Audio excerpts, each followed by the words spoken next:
Mheshimiwa Naibu Spika, wakati tukiendelea na utekelezaji wa bajeti ya mwaka 2024-2025, wizara ilipokea kwa masikitiko makubwa taarifa za vifo vya viongozi na wanasiasa wakongwe ambao ni Mheshimiwa Dr. Faustin Engelbert Ndugulile aliyekuwa mbunge wa jimbo la Kigamboni na mkurugenzi mteule wa Shirika la Afya Duniani ukanda wa Afrika, Mheshimiwa Jaji Frederick Mwita Werema aliyewahi kuwa mwanasheria mkuu wa serikali na jaji wa Mahakama Kuu, Mheshimiwa Balozi Juma Volta Mwapachu aliyewahi kuwa katibu mkuu wa Jumuiya ya Afrika Mashariki na mwakilishi wa kudumu wa Tanzania katika Shirika la Umoja wa Mataifa la Elimu, Sayansi na Utamaduni, Mheshimiwa Tabita Siwale aliyewahi kuhudumu kwa nafasi ya mbunge na waziri wa kwanza mwanamke Tanzania, Mheshimiwa Profesa Philemon Sarungi aliyewahi kutumikia taifa letu kwa nafasi ya mbunge, mkuu wa mkoa na waziri katika wizara mbalimbali, na Mheshimiwa Cleopa David Msuya aliyewahi kuwa waziri mkuu wa Jamhuri ya Muungano wa Tanzania na makamu wa kwanza wa rais wa Jamhuri ya Muungano wa Tanzania. Ninatoa pole kwako wewe Mheshimiwa Naibu Spika na Mheshimiwa Spika na wabunge, familia, ndugu, jamaa na marafiki na Watanzania wote walioguswa na misiba hiyo. Mheshimiwa Naibu Spika, itakumbukwa kuwa tarehe 23 Januari mwaka 2025 kulitokea upepo mkali ndani ya Ziwa Rukwa ambapo wavuvi wetu 540 walifikwa na maafa. Kati ya hao wavuvi 531 waliokolewa, kutibiwa na kupona na wavuvi 9 walifikwa na umauti. Tunashukuru juhudi za pamoja baina ya vyombo vya serikali na wananchi wenyewe wakiwemo wavuvi zilizowezesha kufanikisha zoezi la uokozi. Nitumie fursa hii kuwapa pole jamii ya wavuvi na Watanzania wote waliopoteza ndugu, jamaa na marafiki kutokana na maafa hayo. Tutaendelea kuyaenzi maisha yote waliotenda, mema yote waliotenda wakiwa hai, ikiwa ni sehemu ya mchango wao wa ujenzi wa taifa letu, na tunawaombea marehemu wote kwa Mwenyezi Mungu aziweke roho zao mahali pema peponi. Amina. Mheshimiwa Naibu Spika, baada ya maelezo haya ya awali, naomba sasa kuwasilisha taarifa ya utekelezaji wa mpango na bajeti ya mwaka 2024-2025 na mpango na bajeti ya fungu 99 la Wizara ya Mifugo na Uvuvi kwa mwaka 2025-2026 kama ilivyo kwenye kitabu cha hotuba yangu. Mheshimiwa Naibu Spika, na tuangalie hali halisi ya ujumla katika sekta zetu za mifugo na uvuvi. Mheshimiwa Naibu Spika, sekta ya mifugo imeendelea kuwa sekta muhimu katika maendeleo ya wananchi na uchumi wa taifa letu. Katika mwaka 2020-2023, sekta ya mifugo ilichangia 6.2% ya pato la taifa na kukua kwa 5%. Aidha, sekta hii inatoa ajira kwa kaya milioni 4.6 katika mnyororo wa thamani wa mazao ya mifugo. Sekta hii imekuwa na mchango mkubwa katika uzalishaji wa malighafi za viwanda na kuchangia ongezeko la upatikanaji wa fedha za kigeni kupitia mauzo ya mazao ya nyama na ngozi nje ya nchi. Mheshimiwa Naibu Spika, katika mwaka 2024-2025, serikali imeendelea kuhamasisha na kusimamia uzalishaji wa mifugo ya aina mbalimbali nchini.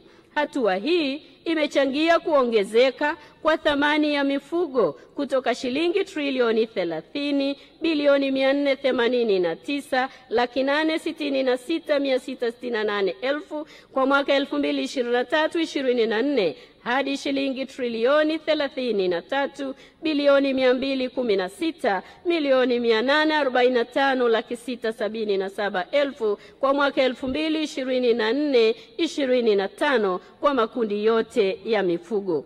Ongezeko hili limetokana na kuongezeka kwa idadi ya mifugo katika kipindi cha marejeo. Mathalan, idadi ya ng'ombe imeongezeka kwa 3.4%, idadi ya mbuzi imeongezeka kwa 3.6 na idadi ya kondoo imeongezeka kwa 9.66. Mheshimiwa Naibu Spika, serikali imeendelea kuhamasisha uzalishaji wa mazao ya mifugo ambapo uzalishaji wa nyama umeongezeka kwa 9.4 kutoka tani 963,856.55 zenye thamani ya shilingi trilioni 9.48 mwaka 2023-24 hadi tani milioni 1.05 zenye thamani ya shilingi trilioni 10.38 mwaka 2024-25. Katika mwaka 2024-25 kiasi cha nyama ya ng'ombe kilichozalishwa ni tani 666,227.02. Nyama ya mbuzi ni tani 1,100,000 na 14.29. Nyama ya kondoo tani 31,647.60. Nyama ya kuku ni tani 147,449.98. Aidha, ongezeko hilo limechangiwa na wafugaji kuhamasika kuvuna mifugo yao, kuimarika kwa udhibiti wa magonjwa, uboreshaji wa mbari za mifugo na kukua kwa soko la nyama la ndani na nje ya nchi yetu.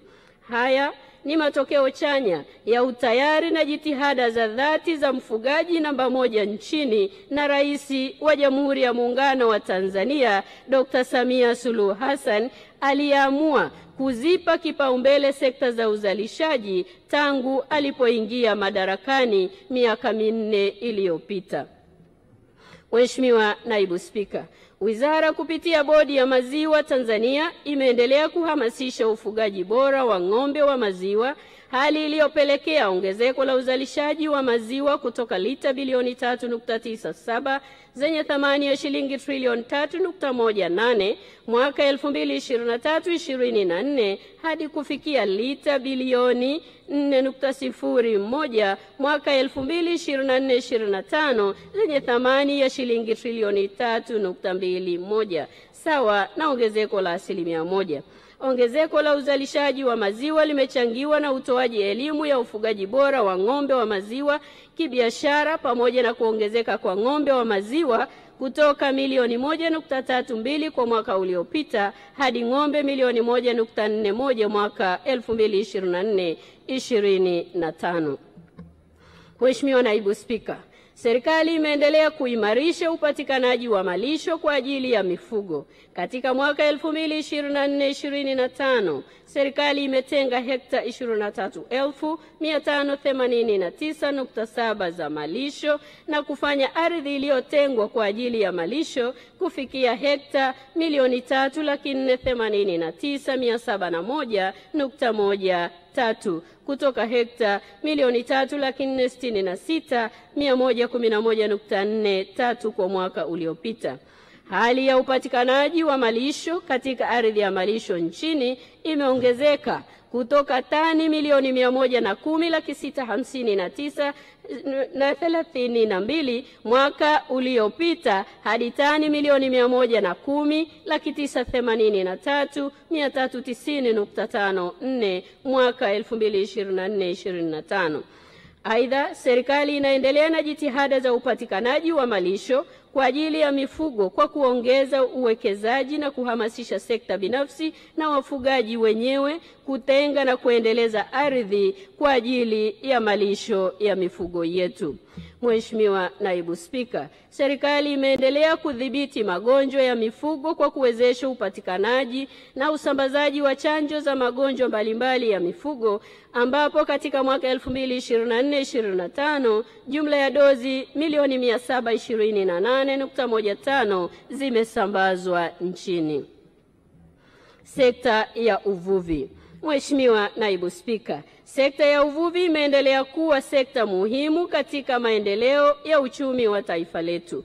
Katika mwaka 2023-24 sekta ya uvuvi ilichangia 1.7% kwenye pato la taifa letu na kukua kwa 1.4%. Aidha, sekta ya uvuvi inatoa ajira kwa Watanzania takriban milioni 6 katika mnyororo wa thamani wa sekta hii, zikiwamo ajira za moja kwa moja kwa wavuvi wapatao 201,661 na wakuzaji viumbe maji 49,084. Kwa upande mwingine, Watanzania 4,631 wameajiriwa katika viwanda 64 vya kuchakata mazao ya uvuvi hapa nchini, ambapo kati ya hivyo viwanda 56 vinasafirisha mazao ya uvuvi nje ya nchi. Mheshimiwa Naibu Spika, Wizara imeendelea kusimamia uzalishaji katika sekta ya uvuvi, ambapo hadi kufikia Aprili 2025 jumla ya tani 599,200 za mazao ya uvuvi zilizalishwa zenye thamani ya shilingi trilioni 3.44, ikijumuisha tani 466,956.88 za samaki kutoka uvuvi wa asili na tani 132,243.45 kutoka ukuzaji viumbe maji. Uzalishaji huu umeongezeka ikilinganishwa na tani 472,579.34 zilizozalishwa katika kipindi kama hiki mwaka uliopita. Aidha, katika mwaka 2024-2025 kiasi cha tani 510,547.33 za samaki zenye thamani ya shilingi trilioni 3,229,209,793 zilivunwa ikilinganishwa na tani 463,996 za samaki zenye thamani ya shilingi trilioni 3,174,094,804 zilizovunwa katika kipindi kama hiki mwaka uliopita. Mavuno hayo sasa yameongezeka kwa 10%. Mheshimiwa Naibu Spika, katika mwaka 2024-2025 biashara ya mazao ya uvuvi imeendelea kuimarika katika soko la ndani na nje ya nchi. Hadi kufikia mwezi Aprili 2025, jumla ya tani 39,841.98 za mazao ya uvuvi na samaki hai wa mapambo 148,041 wenye thamani ya shilingi bilioni 480.55 waliuzwa nje ya nchi ikilinganishwa na tani 34,308 za mazao ya uvuvi na samaki hai wa mapambo 124,732 wenye thamani ya shilingi bilioni 389.81 waliouzwa nje ya nchi katika kipindi kama hiki mwaka uliopita, na hili likiwa ni ongezeko la 16.3 la mazao haya.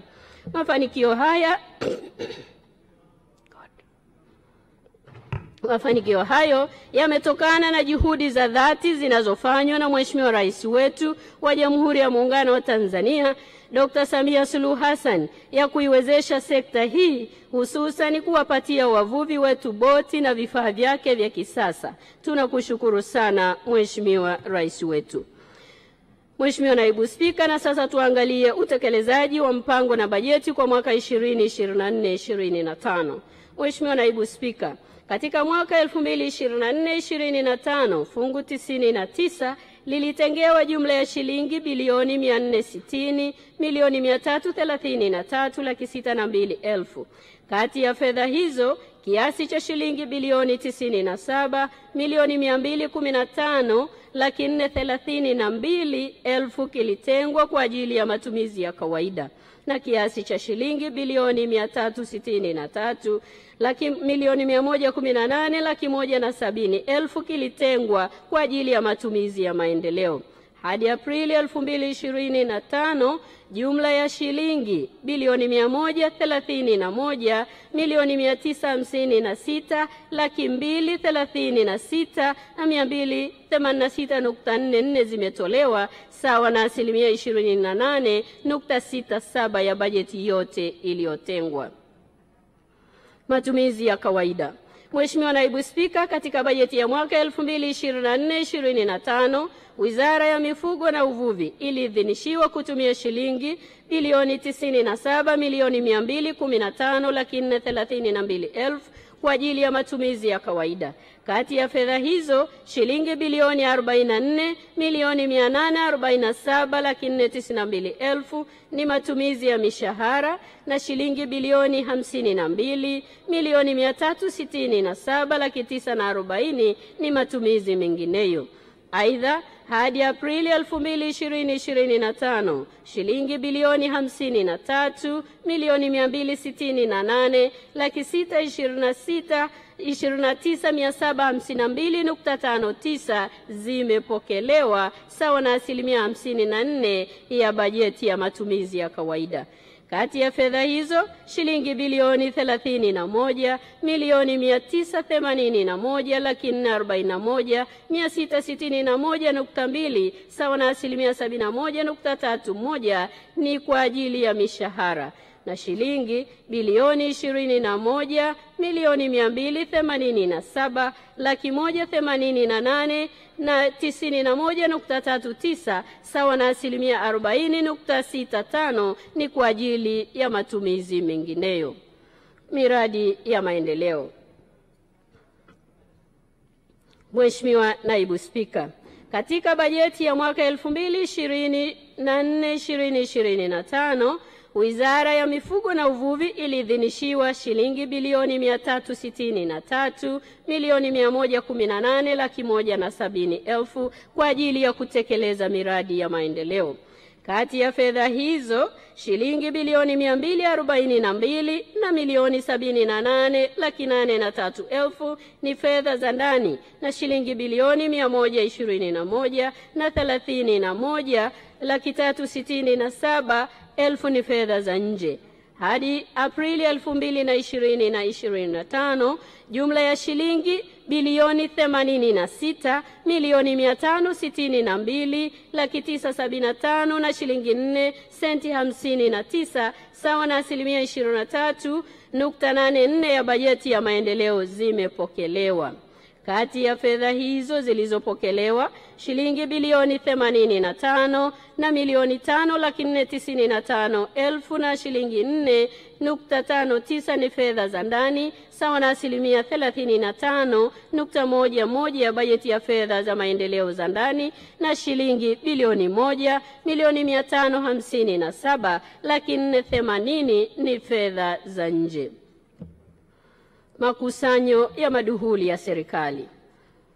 Mheshimiwa Naibu Spika, katika mwaka 2024-2025 Wizara ya Mifugo na Uvuvi ilipangiwa kukusanya maduhuli ya shilingi bilioni 69,105,000 ambapo sekta ya uvuvi ilipaswa kukusanya shilingi bilioni 33 na sekta ya mifugo shilingi bilioni 36 na milioni 105.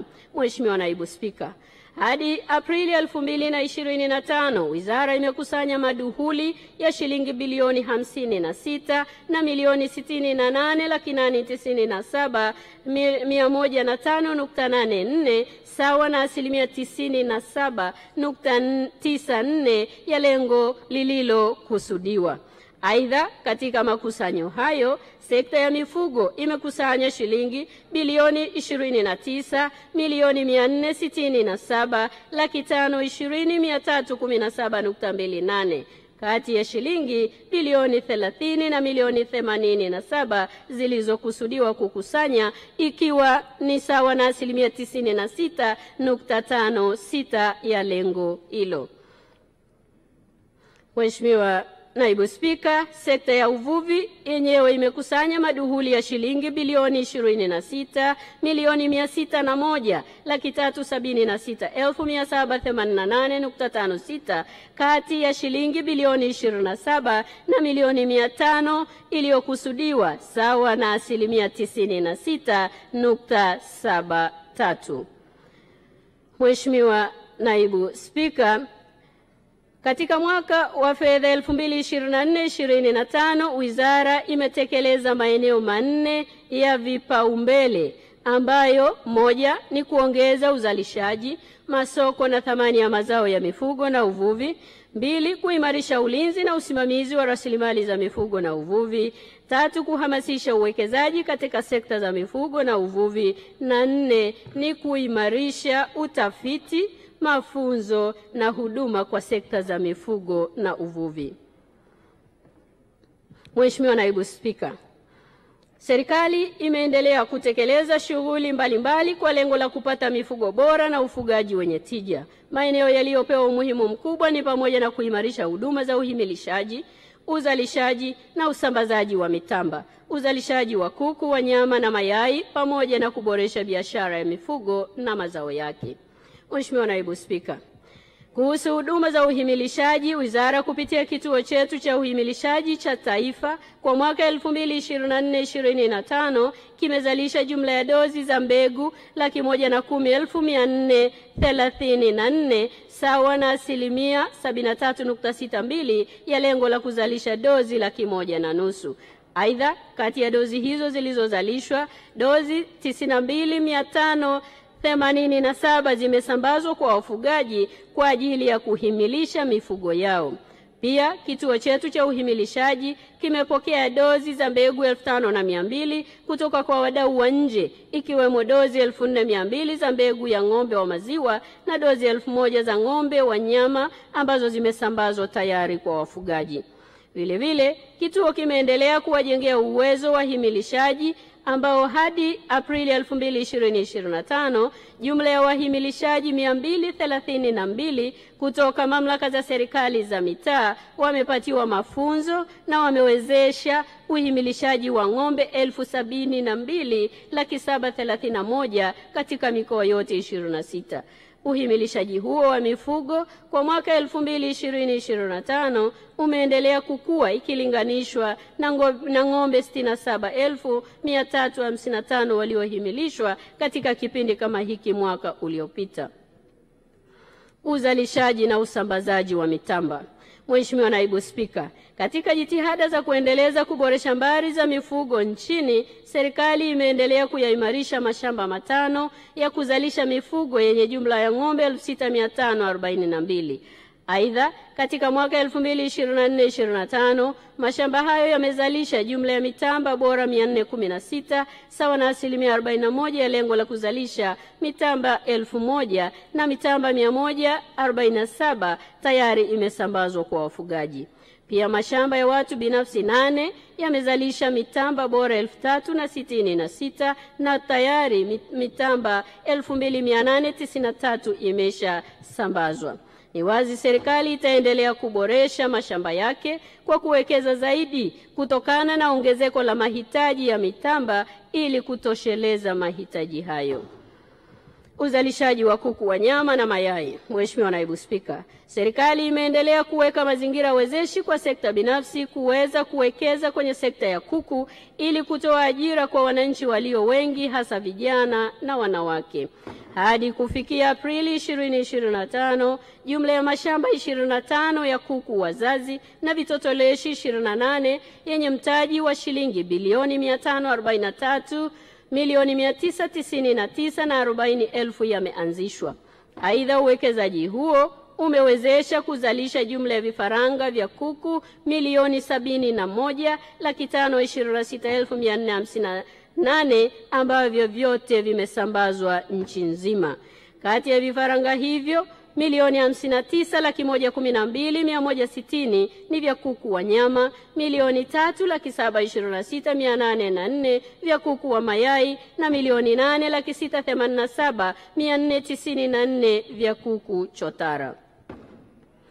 Mheshimiwa Naibu Spika, kutokana na uwekezaji uliofanyika kwenye mashamba ya kuzalishia vifaranga nchini umepelekea kupungua kwa uingizaji wa vifaranga vya kuku wazazi kutoka milioni 1.37 mwaka 2023-2024 hadi vifaranga milioni 1.16 kwa mwaka 2024-2025. Aidha, mauzo ya vifaranga kwenda nje ya nchi yamepungua pia kutoka vifaranga milioni 2 701,429 mwaka 2023-24 hadi vifaranga milioni 1.91 kwa mwaka 2024-25. Upungufu wa mauzo ya vifaranga nje ya nchi umetokana na kuimarika kwa soko la ndani, hususan uanzishwaji wa mashamba makubwa yanayofuga kuku kibiashara. Na wapongeza sana wawekezaji wetu wa mashamba haya ambao wameendelea kuwekeza na kuwahudumia Watanzania. Biashara ya mifugo na mazao yake. Mheshimiwa Naibu Spika, hadi Aprili 2020-25 jumla ya ng'ombe milioni 3.41, mbuzi na kondoo milioni 3.33 wenye thamani ya shilingi trilioni 3.7 waliuzwa katika minada mbalimbali hapa nchini, ikilinganishwa na ng'ombe milioni 2.96 na mbuzi na kondoo milioni 2.83 waliokuwa na thamani ya shilingi trilioni 3.4 waliouzwa kwa mwaka wa fedha uliopita. Ongezeko la mifugo iliyouzwa katika minada linatokana na kuhamasika kwa wafugaji kuvuna mifugo yao na kuanza kufuga kibiashara. Mheshimiwa Naibu Spika, katika kutekeleza mkakati wa kukuza mauzo nje ya nchi kwa ajili ya kuongeza fedha za kigeni, Wizara kupitia Bodi ya Nyama imeendelea kuratibu mauzo ya nyama kwenda nje ya nchi. Hadi Aprili 2024-25 jumla ya tani 9,863.41 za nyama zimeuzwa, sawa na 89.9% ya lengo la kuuza tani 10,971 zenye thamani ya shilingi trilioni 3.7 zimeuzwa katika masoko ya nje ya nchi, ikilinganishwa na tani 9,323 zenye thamani ya shilingi trilioni 3.4 zilizouzwa nje kipindi hicho kwa mwaka uliopita wa fedha. Mauzo kwa mwaka 2024-25 yameongezeka kwa 5.75%. Nyama hizo zimeuzwa katika nchi za Bahrain, Komoro, Hong Kong, Jordan, Kenya, Kuwait, Oman, Qatar, Saudi Arabia, Umoja wa Falme za Kiarabu na Vietnam. Kipekee kabisa tunamshukuru Daktari Samia Suluhu Hassan kwa kuendelea kufungua milango ya taifa letu na sisi kuweza kuyafikia masoko haya. Kuhusu upatikanaji wa maji, malisho na vyakula vya mifugo. Mheshimiwa Naibu Spika, katika mwaka 2024-25 Wizara imeendelea kuchukua hatua madhubuti za kuimarisha upatikanaji wa maji kwa mifugo, ambapo imefanikiwa kukamilisha ujenzi wa mabwawa 4 ya Bukabwa kule Butiama, Kihumbu kule Bunda, Isulamilomo kule Nsimbo na Kweni Kwembe kule Kilindi. Mabwawa haya yana uwezo wa kuhifadhi wastani wa lita milioni 120 za maji kila moja, yanayotosheleza kunywesha uniti za mifugo takribani 100,000 kwa mwaka. Utekelezaji wa kazi za ujenzi wa mabwawa haya umeongeza upatikanaji wa maji kwa mifugo, hivyo kuchangia katika ustawi wa mifugo katika maeneo yetu.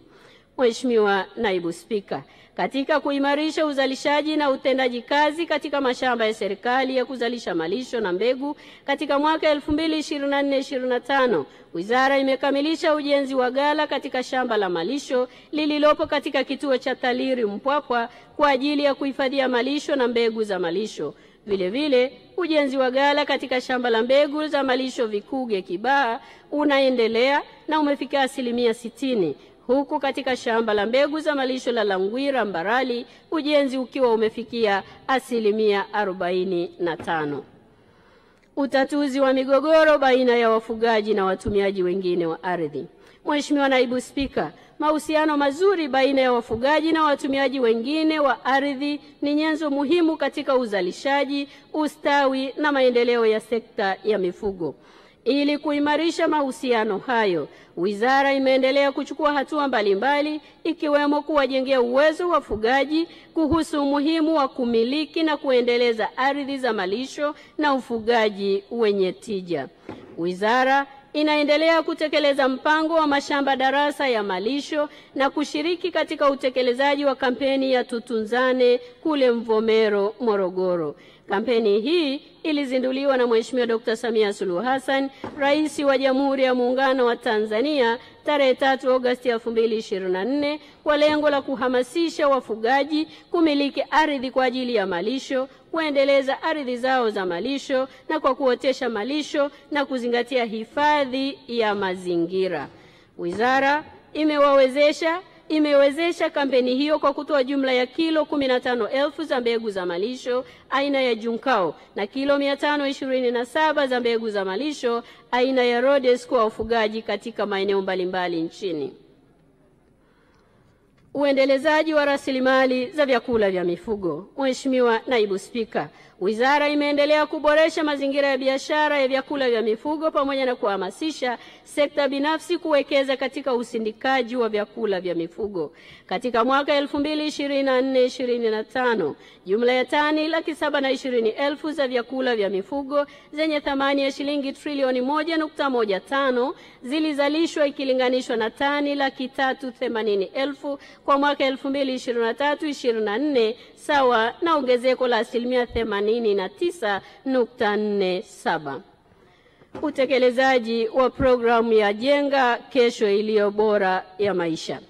Mheshimiwa Naibu Spika, kupitia maono makubwa na upendo wa Dr. Samia Suluhu Hassan, Rais wa Jamhuri ya Muungano wa Tanzania, Wizara inaendelea kutekeleza programu ya Jenga Kesho Iliyo Bora ya Maisha kwa vijana ili kuwawezesha kujiajiri kupitia uwekezaji katika shughuli za ufugaji nchini.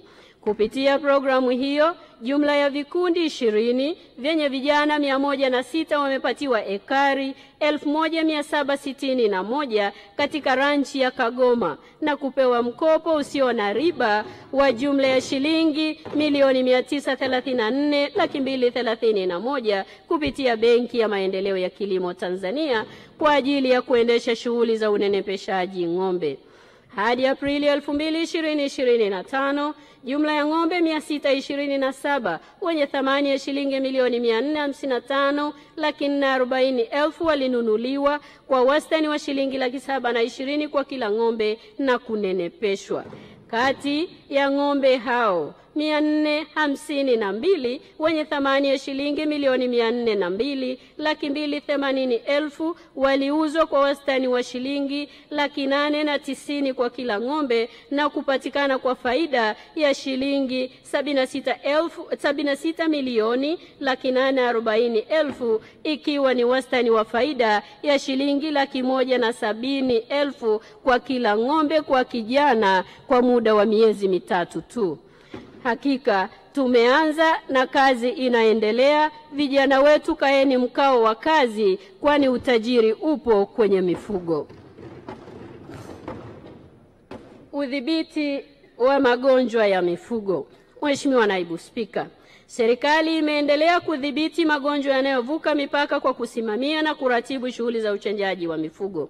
Hadi Aprili 2025, jumla ya dozi milioni 398.75 za chanjo mbalimbali za mifugo zimetumika kuchanja mifugo yetu dhidi ya magonjwa 13 ya kipaumbele. Mheshimiwa Naibu Spika, serikali inaendelea kudhibiti magonjwa yaenezayo na kupe, mbung'o na wadudu wengine kwa kuratibu uogeshaji wa mifugo katika mamlaka za serikali za mitaa. Hadi Aprili 2025, jumla ya michovyo bilioni 1,337,306,118 ya mifugo imefanyika. Michovyo hii ni sawa na 66.9% ya lengo la mwaka la michovyo bilioni 2. Aidha, uogeshaji wa mifugo umesaidia kupunguza matukio ya vifo vya mifugo yetu. Kampeni ya chanjo na utambuzi wa mifugo kitaifa.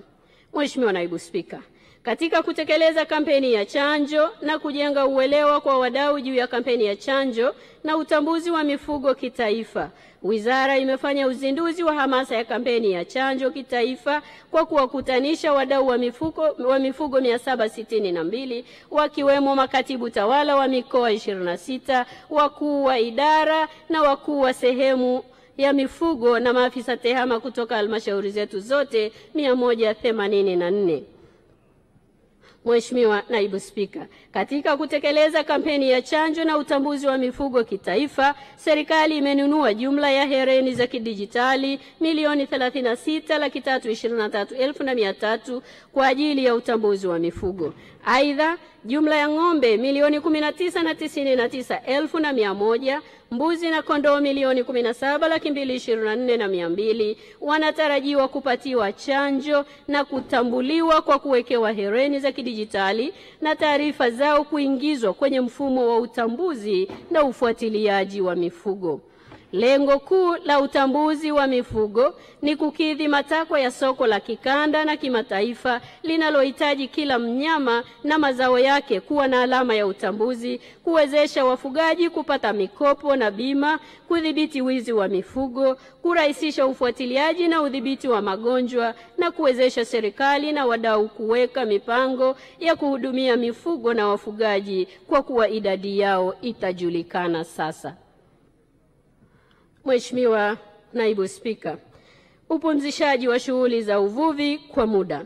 Mheshimiwa Naibu Spika, serikali imetekeleza mkataba wa kikanda wa uhifadhi wa ziwa Tanganyika wa upumzishaji wa ziwa Tanganyika kuanzia tarehe 15 Mei hadi 15 Agosti kila mwaka ili kuongeza uzalishaji wa samaki.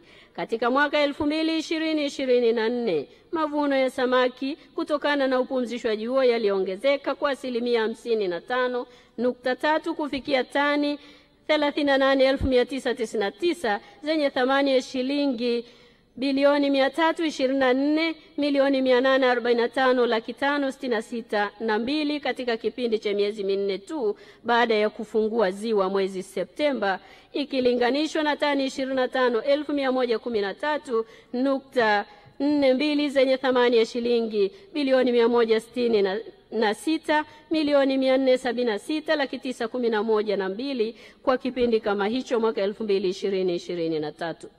Kutokana na ongezeko la uzalishaji samaki, kiasi cha mazao ya uvuvi yaliyouzwa nje ya nchi kutoka ziwa Tanganyika kwa mwaka 2024 kiliongezeka kufikia tani 1,227.21 zenye thamani ya shilingi bilioni 184,608,608,011. Hii ikiwa ni ongezeko la 84% ukilinganisha na mwaka uliopita wa fedha. Mheshimiwa Naibu Spika, kutokana na uzoefu na mafanikio yaliyopatikana kwa kupumzisha ziwa Tanganyika, wizara kwa kushirikiana na halmashauri ya Bukoba vijijini pia imepumzisha ziwa Ikimba Kagera kwa muda wa miezi 6 kuanzia tarehe 12 Aprili mpaka tarehe 12 Septemba 2025.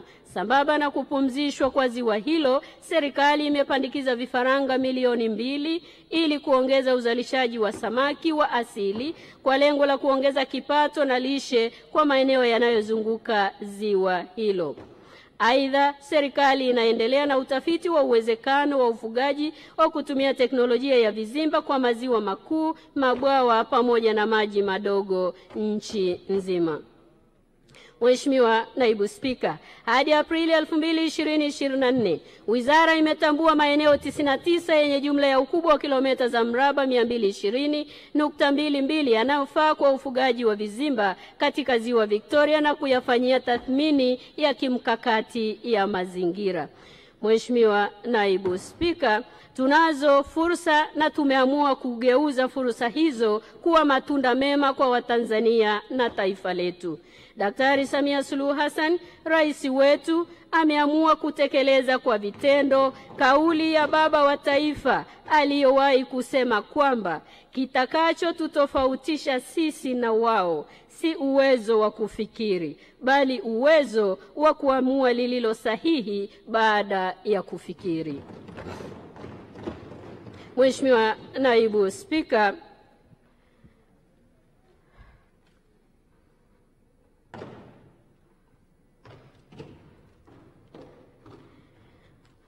Mheshimiwa Naibu Spika, nimesikia kengele ya kwanza imegongwa. Naomba kwa ridhaa yako taarifa yangu yote iingie kwenye Hansard kama ilivyowasilishwa. Mheshimiwa, umebakiwa na dakika 8.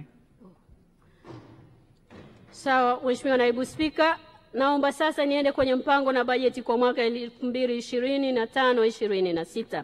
Mheshimiwa Naibu Spika, mpango na bajeti ya fungu 29 kwa mwaka 2020-25-26 umeandaliwa kwa kuzingatia miongozo mbalimbali kama ambavyo tumekuwa tukifanya miaka yote.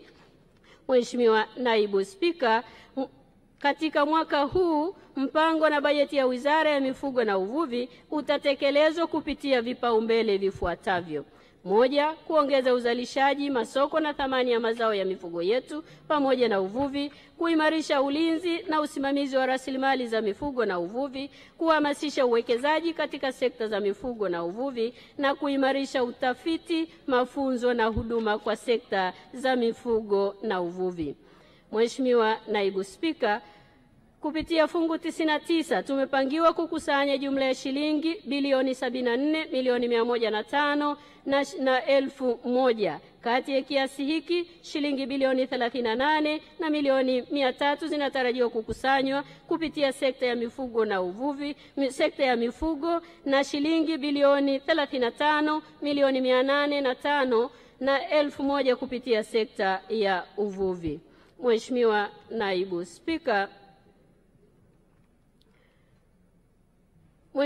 Spika, naomba sasa nihitimishe hotuba yangu na naomba kwa unyenyekevu mkubwa kutumia fursa hii kuwashukuru wote waliochangia kwa namna moja au nyingine katika kuiwezesha wizara yetu kutekeleza majukumu yake kwa mafanikio yaliyopatikana mwaka 2024-25.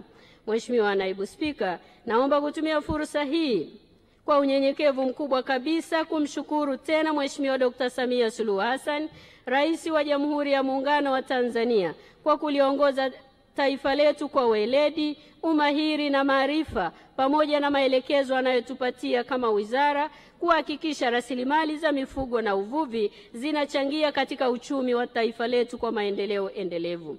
Nampongeza sana kwa ujasiri na uzalendo wake wa kuzipa kipaumbele sekta za mageuzi ambapo mifugo na uvuvi tukiwa tuna mchango mkubwa kwenye maisha ya wananchi wetu na taifa letu. Kwa dhati ya moyo wangu ninamshukuru sana kwa kuniamini na kuniteua kuwa waziri kwenye wizara mbalimbali, na sasa kama waziri mwanamke wa kwanza kuongoza Wizara ya Mifugo na Uvuvi tangu taifa letu lipate uhuru. Imani hii ni kubwa sana kwangu, kwani ameona ninaweza kusimamia utekelezaji wa maono yake kwenye sekta hii muhimu kwa uchumi wa wananchi wetu na taifa letu. Vitabu vyetu vya dini vinasema ihsani hulipwa kwa ihsani. Ahadi yangu kwake ni kwamba mimi pamoja na wenzangu wizarani tutamlipa kwa vitendo kwa kuhakikisha maono yake yanatimia na matarajio ya wafugaji na wavuvi yanafikiwa. Mheshimiwa Naibu Spika, nitakuwa mchoyo wa fadhila nisipowashukuru wafugaji wote nchini. Nawashukuru sana wafugaji wote wa nchi hii. Ni wazi nilipoteuliwa kuja kwenye wizara hii, wapo waliosema atawaweza wafugaji wa nchi hii. Majibu wanayo wafugaji wenyewe wakiongozwa na ndugu yangu Mrida Mshota, mwenyekiti wa Chama cha Wafugaji Tanzania.